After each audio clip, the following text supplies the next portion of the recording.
everyone, this is Esther Camacho and welcome to another Visions of Time. You know, Hidalgo County was created in 1852 from Cameron and Stark counties. The town of Hidalgo became the county seat. Court sessions were held in various locations in Hidalgo and eventually a framed single-story courthouse. But in 1886, S.W. Brooks, an architect, won the bid to build a courthouse and jail in Hidalgo, Texas. For a total of $20,000, he built the county courthouse for $14,000 and the county jail for $6,000. Come along with me and my colleague Grace as we visit the historic Hidalgo County Courthouse.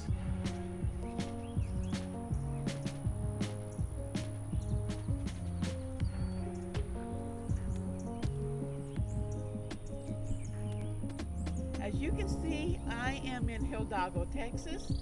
This is what's called Hidalgo Viejo, the original part of Hidalgo when it started in 1852. We are in front of the 1886 courthouse. This is the historic courthouse plaza, and it also includes right behind the jail area as well. Now there are a few buildings around here that are from the original town of Hidalgo, so we will be visiting them. So come with me as we visit the courthouse.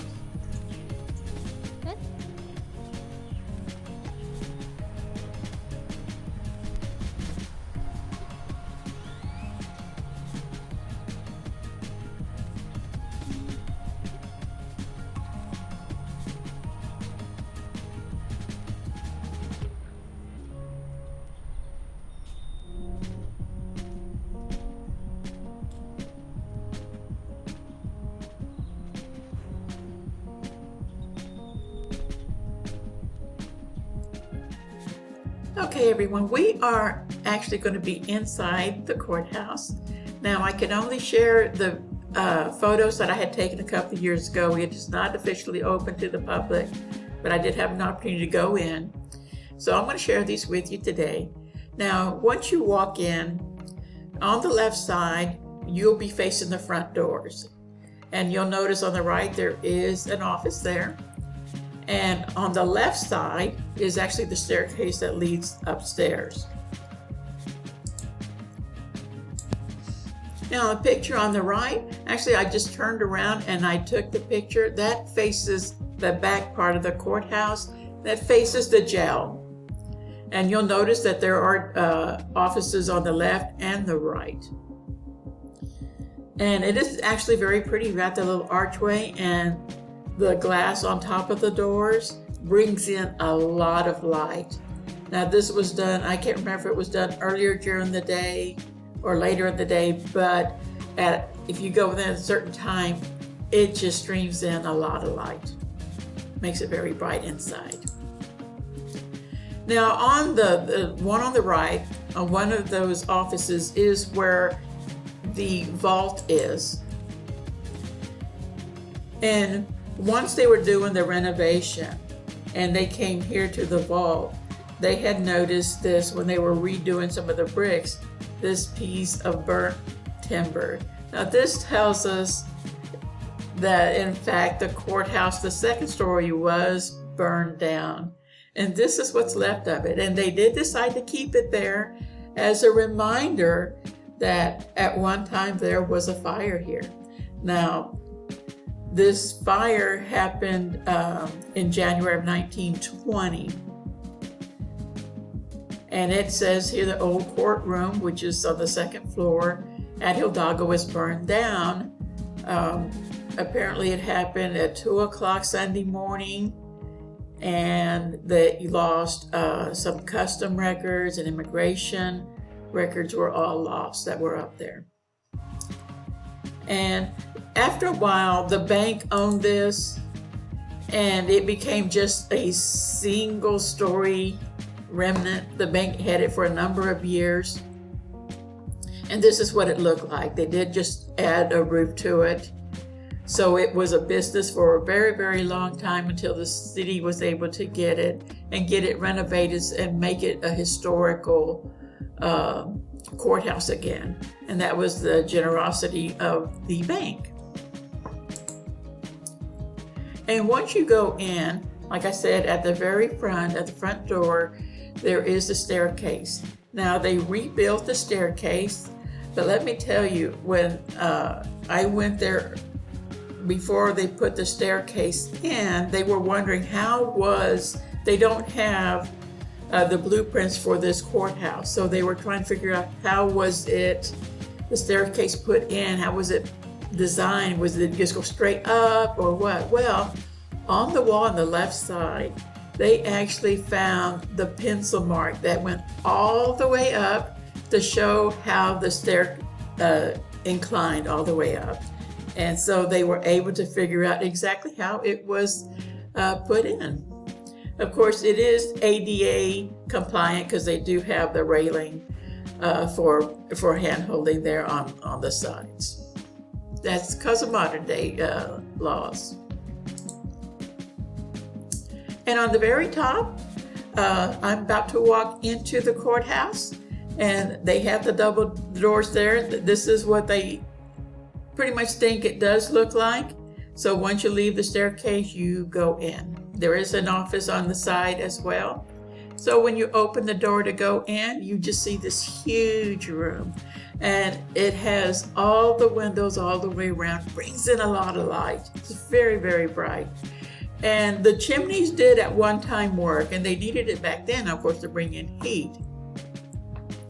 So we just don't know how it was designed on the interior part, where was the judge, how was how it was laid out. So they don't know about that, but they did a good job of rebuilding this. And on top of that is the cupola. So when you step outside, now this is just coming out and going around the corner. Now this is like going toward the jail, is the cornerstone. As you can tell, you can barely see some of it there, but I'm glad it's there. It tells you who was the county judge, who were some of the county commissioners. And then just right around the corner, they have some more information. Of course, that is pretty worn out to where we can't read any additional names. But it would be nice to know exactly who was etched into history on this part. So this is what it looks like today. Now you're looking at the front part of the courthouse, and you see the cupola on top. Of course, you don't have access to it. I think they do for certain, if they need to go up there. But can you imagine being up there 120 years ago and looking out into the vast space there? You can see people coming and going for miles and miles. Now, the troops that would come and stay and camp in near Hidalgo would actually use this as a tower. They would go up to watch to see who was crossing the river, who was coming into town. So it is a very beautiful picture. And I can imagine just being up there and just looking, it's like looking from on top of the world. And off to the right, you'll see a piece of the county jail. Now, on some of the older photographs, they have a fence, a brick fence along it, all the way toward the courthouse. And I'm sure that's probably so people wouldn't see prisoners coming and going from the jail to the courthouse. So I guess it's probably hindered escape as well. Now this is what the county courthouse looks today after it has been renovated. Now you can barely tell the difference between the new brick on the second level and the brick on the first level, which is the original. They were able to get as close to that color as possible, and eventually it won't even, when you go by, you can barely tell the difference. And you can see the cupola on top. Now, I know when they had soldiers there encamping nearby, they would actually use that like a tower. They would go up there. And I found some newspaper articles where some of them would talk about being up in the cupola and watching for people crossing the river, because the river at that time was much closer to the courthouse. It was like where the green area is off to the left side. And so it was very, very close. And that's why they had issues with flooding. Because when the river really rose or there was a storm, it really came up into the courthouse. So, but being up there, you can see for miles and miles, and I can imagine being there over 100 years ago just to look out and watching. So if you look at the front of the courthouse, you'll also see it has a balcony. And it does have the doors, and you can stand on the balcony. And I'm sure at times, if it was very hot in there, when they opened up the windows, they also opened up those doors to bring in a good breeze into the courthouse. And if you look off to the right, you will see a piece of the jail right there. You'll see that corner part. Now that is where the jail is.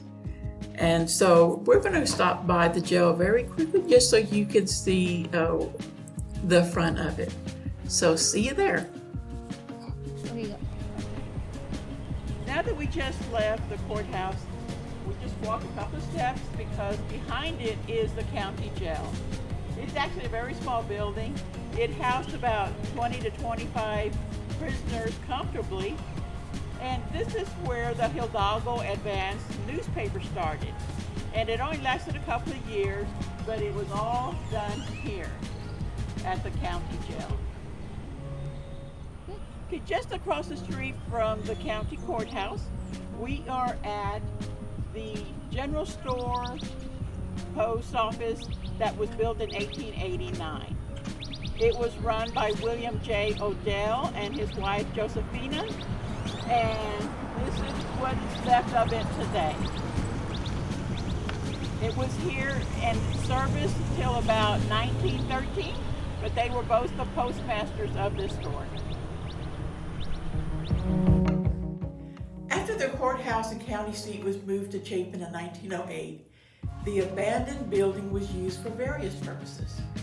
In 1913, it housed a number of refugees from Reynosa after the outbreak of the Carranza Revolution.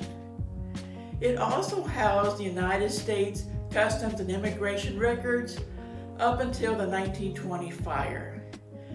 Just note, a few days prior to the January 1920 fire, the Texas Rangers had the Customs and Immigration records moved to the vault to the second floor to make room for hundreds of quarts of liquor and whiskey that they recently confiscated. It reportedly completely filled the vault with all that liquor. When the vault was opened after the fire, the liquor was unscathed, but we lost all those records. Later, and for a number of years, the building was served as apartments until it finally became vacant and the bank took over. So I hope you enjoyed this quick trip to Hidalgo, Texas and the historic courthouse plaza there. To learn more about our local history, check out these books that are available here at the library. Hidalgo County, Texas by Karen Gerhardt. Wild Horse Desert, The Heritage of South Texas by Brian Robertson. I Would Rather Sleep in Texas by Margaret McAllen Anderson. This is Esther Camacho, and thank you for watching Visions in Time. So please stay tuned for the next quick clip on our upcoming episode. I'm still at the Hidalgo, Texas, and we are here at the Hidalgo Irrigation Pump House. It started around 1909. And I'm actually in the front part of the pump house. So on the next episode, we will talk more about this unique structure, the Hidalgo Pump House.